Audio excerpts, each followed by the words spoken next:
Des ondes Vocast, l'actu débat. Julien Vigier, bonjour. Salut Olivier, salut à toutes et à tous. Alors, tu diriges la société VO2X et comme chaque mois, on va faire un petit tour de l'actu radio du mois dernier. Alors, tout d'abord, le scoop, Lagardère qui annonce le retour d'Europe 2 au 1er janvier 2023.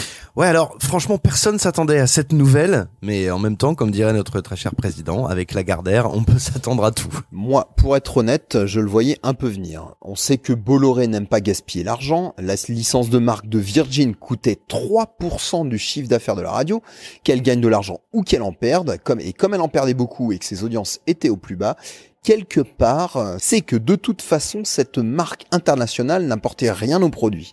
Si le produit est bon, il aurait fait de l'audience, quelle que soit la marque. Voilà, ça c'est ma théorie. Ouais, c'est pas faux Olivier, d'ailleurs, s'il change la marque mais qu'il ne change rien au programme, ça risque de ne pas changer grand-chose, justement. À part en effet économiser ces fameux 3% de chiffre d'affaires. C'est la licence de marque de Virgin, donc ça c'est sûr que c'est intéressant, ça compte. On en a déjà parlé le mois dernier, le nouveau morning arrive en septembre. Voilà, on imagine qu'ils ne le changeront pas en janvier lors du changement de marque, donc ce sera le nouveau morning sur la nouvelle marque. Peut-être par contre que la programmation musicale sera revue pour coller davantage à l'héritage d'Europe 2, ce qui voudrait dire peut-être plus de gold. Mais cela nécessiterait peut-être d'ajuster leur convention avec l'Arcom, et les concurrents montreront peut-être les dents, comme lors du passage inverse d'Europe 2 à Virgin. Bon, à voir. Julien, tu penses que c'est une bonne chose, ce retour en arrière en termes de branding ? Ouais, c'est pas facile parce que d'un côté, t'as Europe 2 qui est une marque très forte et revenir à quelque chose de connu, à mon sens, c'est quand même mieux que de se risquer à une marque totalement nouvelle. On se souvient par exemple de l'exemple Ado qui est devenu Swig, et c'est pas forcément un succès au niveau audience. Même si je tiens à dire que Swig, c'est plutôt agréable à écouter en ce moment, bravo à eux, voilà, parenthèse refermée. De l'autre côté, à mon avis, les programmes vont devoir être à la hauteur, justement, du retour à cet héritage. Ça arrive dans le même temps que Lagardère, en plus, ferme ses locales. Europe 2, c'était l'emblème des programmes locaux par excellence.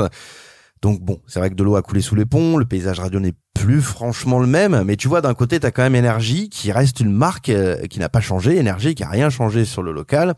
Alors si Europe 2 redevient Europe 2, sans local, c'est compliqué. Bien, à voir dans les prochains mois si ils changent seulement l'étiquette ou s'ils font un travail de fond sur l'identité de la marque et de ses programmes. Et d'ailleurs, on s'écoute un petit extrait de ce qu'était Europe 2 il y a une vingtaine d'années.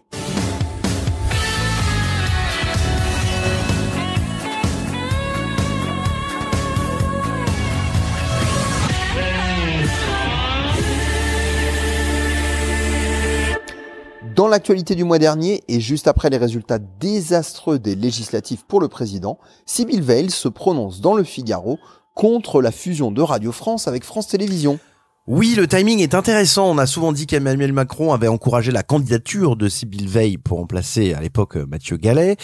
Et c'est cette dernière finalement qui s'oppose à un projet de sa majorité juste après une défaite électorale. Ça pique un peu. Bon, dans le fond, elle n'a pas totalement tort en fait. Malgré ce qu'on pense. Elle explique très bien dans cette interview les enjeux des univers de l'audio et de l'image sont assez distincts quand même, faut le dire. Aussi sur la manière de produire les contenus que la compétition avec les géants du numérique et finalement les synergies sont minimes, c'est ce qu'elle dit.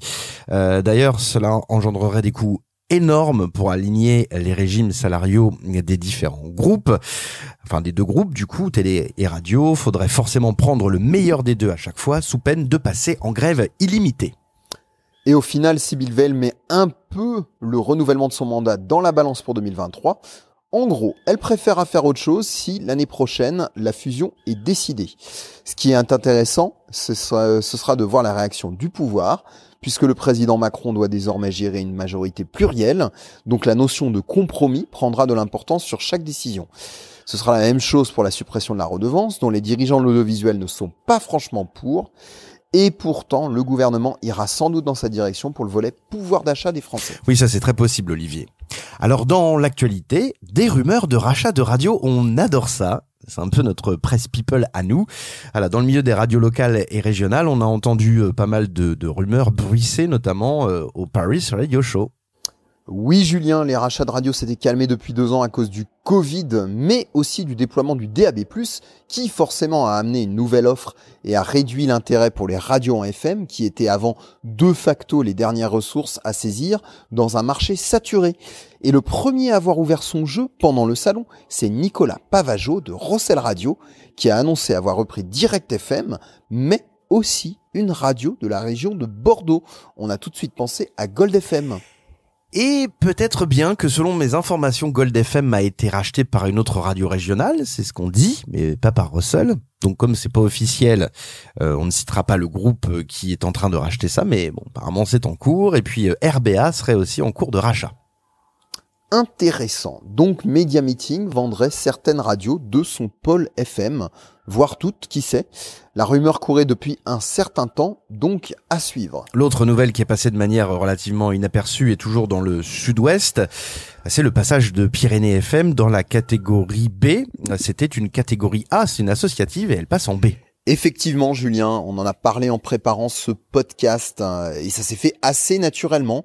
Pyrénées FM a attendu un appel à candidature général quand ses fréquences sont arrivées à expiration et elle a repostulé en catégorie B. C'est, disons, la façon propre de demander au CSA de passer dans une catégorie commerciale, car c'est non agressif.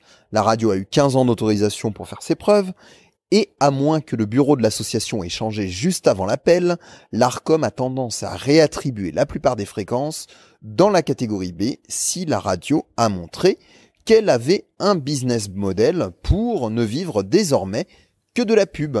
Ouais, ça a marché pour pas mal d'entre elles dans le passé. Il y a eu le cas de Hot Radio à Grenoble et précédemment Beldon FM. Ce qui est plus risqué, c'est lorsque des A rendent leur fréquence hors appel général, puisqu'elles n'ont pas eu la patience d'attendre ces appels, et cela peut être le signe d'une reprise en main d'une association par une radio commerciale, par un groupe commercial, ou simplement par des intérêts privés, alors que la radio a vécu jusque-là du FSER, le fonds de soutien à l'expression radiophonique. Alors l'exemple le plus récent, ça a été RTU à Lyon, qui a rendu sa fréquence, et le CSA à l'époque l'a réautorisé en C, mais pour diffuser Nova.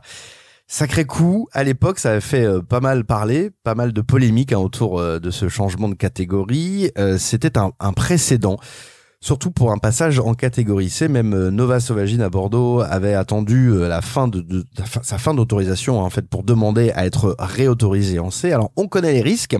Une chasse aux radios de catégorie A pour les reprendre en sous-main avant de demander de les faire basculer en B ou en C, comme dans les années 90, lorsque Rire et Chanson chassait notamment les B et les basculait en C, du coup.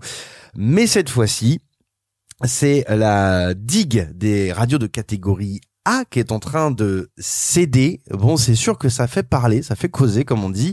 Et le certi, je peux te le dire, est aux aguets. Oui, d'autant que certaines B qui essayent de se rapprocher de A se sont fait éconduire dans le passé, comme par exemple Pic FM à Tarbes qui a perdu sa fréquence au lieu de basculer en 100% souvenir. Oui, en ce moment, on a un autre cas comme ça, c'est Oxygène. En Seine-et-Marne, c'est ça. Raconte-nous un petit peu. Oui, et à la manière abrupte, remise des fréquences en A à l'ARCOM dans l'espoir de se faire réattribuer en B. La radio ne s'est pas faite racheter par un groupe extérieur, mais ses concurrents lui reprochaient depuis longtemps de fonctionner comme une B tout en touchant le FSER. On verra si l'ARCOM décide de satisfaire cette demande de changement de catégorie. Mais cela voudrait dire que certaines zones se retrouveraient sans aucune radio de catégorie A. D'autre part, des projets concurrents sur les mêmes zones pourraient mieux satisfaire les critères de sélection décrits par la loi, puisque c'est une remise en jeu totale des fréquences. Enfin, si la plupart des fréquences étaient réattribuées au même opérateur, mais en commercial, on pourrait encore une fois imaginer une forme de jurisprudence et le début d'une chasse aux fréquences A en France, ce qui créerait de gros soucis pour l'ARCOM à l'avenir. Ouais, c'est un peu inquiétant peut-être. On a le paysage radio le plus diversifié du monde et pour une raison, c'est principalement grâce aux fameuses radios de catégorie A. Donc voilà, si elles tombent toutes et deviennent des catégories B, elles vont disparaître. Donc affaire vraiment à suivre, Olivier, sachant qu'on a aussi une autre actualité dont il faut qu'on parle maintenant, c'est la création de cette association ensemble pour le DAB+. Ça donne envie. Qu'est-ce que c'est ? Oui, ça a été annoncé aussi au Paris Radio Show et en gros, c'est une association avec tous les acteurs de la chaîne du DAB+ en France qui se fédèrent pour la promotion de cette nouvelle bande de fréquences. C'est le bon moment de le faire alors qu'on a atteint les 50% de diffusion sur le territoire et qu'il faut centraliser toutes les initiatives autour du DAB, notamment sa communication. Il y a ce genre de bureau dans tous les pays où le DAB est implanté. C'est un peu sur le même principe que Radio Player, avec tous les acteurs qui s'unissent ensemble. Et apparemment, le bureau aura des fonds de l'État pour le financer. Allez, le mercato commence. Ouais, c'est le moment. Ça va donner quoi ? À mon avis, pas grand-chose. On a appris que Marc Fauvel avait failli être débauché de France Info, mais qu'il finalement a décidé de rester en place. On a entendu que Mathieu Noël passe d'Europe 1 à France Inter, mais sinon, on devrait rester assez stable au niveau des grilles des généralistes. Ouais, enfin quand même, Mathieu Noël qui passe sur France Inter. À titre personnel, par exemple, moi ça m'excite beaucoup. Il était au placard un peu sur Europe 1, je le préfère sur Inter. Enfin, Olivier, tu as noté des informations sur l'arrêt possible des grandes ondes à RTL. Oui, malheureusement, je n'ai pas eu le temps d'interroger RTL à ce sujet. On fera peut-être ça pour la rentrée, mais visiblement RTL a réduit la puissance de son émetteur grandes ondes, peut-être pour préparer sa future extinction. Cela serait assez logique dans le contexte du déploiement du DAB+ métropolitain, même si cela fera dans l'immédiat des trous dans certaines zones rurales. À suivre. Et toujours dans l'actu, un fait marquant côté programmation musicale, la diffusion d'un titre de Kate Bush en pleine journée. Et on accueille Rémi Bertolon du Voice Track Rémi et Jam pour en parler. Salut Rémi. Salut Olivier, bonjour tout le monde. C'est pas si souvent qu'un titre des années 80 entre en playlist sur Énergie. Eh oui, et je pense même que c'est un fait marquant à côté prog pour cette fin de saison.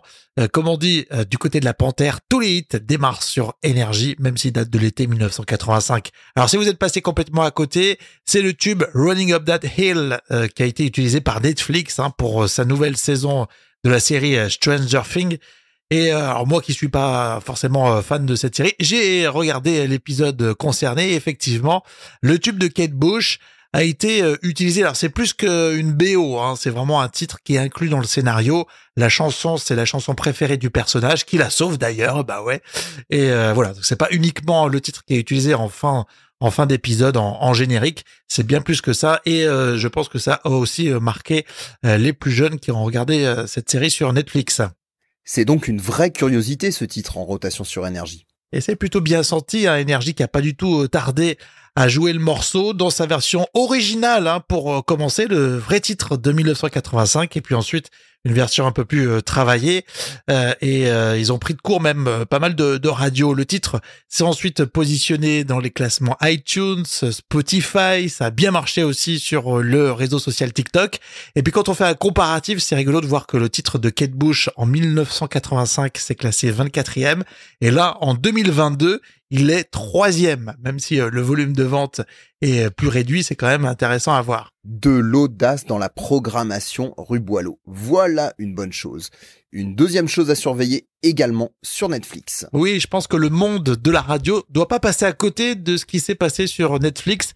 Alors si vous n'êtes pas fan de hip-hop ou vous ne jouez pas de rap sur vos radios, il faut quand même regarder Nouvelle École, ce nouveau programme sur Netflix. C'est un radio crochet à la Nouvelle Star, version hip-hop. C'est très bien produit et il se passe complètement des radios pour ce genre de programme de TV réalité. C'est bien dommage.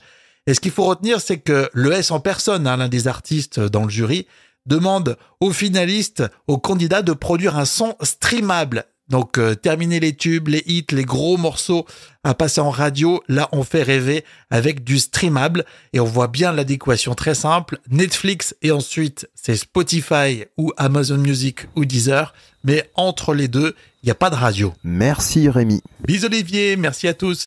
Des ondes Vocast.